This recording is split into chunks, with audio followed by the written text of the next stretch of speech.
Economy मध्ये तुम्ही consume काय करताय आणि त्याचं युटिलायझेशन कसं करताय, हे सगळं 3 गोष्टीवर आधारित आहे. पहिलं आहे लिनियर इकॉनॉमी, दुसरी आहे रिसायकलिंग इकॉनॉमी आणि तिसरी आता आपल्या डोळ्यासमोर येत आहे ती म्हणजे काय आहे, सर्क्युलर इकॉनॉमी.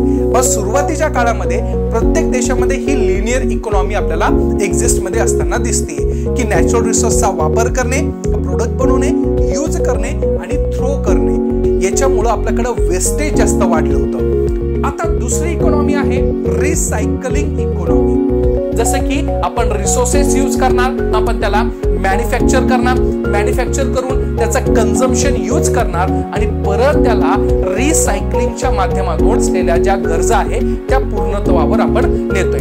मग आता ही सर्क्युलर इकॉनॉमी म्हणजे काय, डिस्पोजेबल म्हणजे तुम्ही जे फेकणार आहे तर त्याचा परत काय करा, तुम्ही रियूज करा.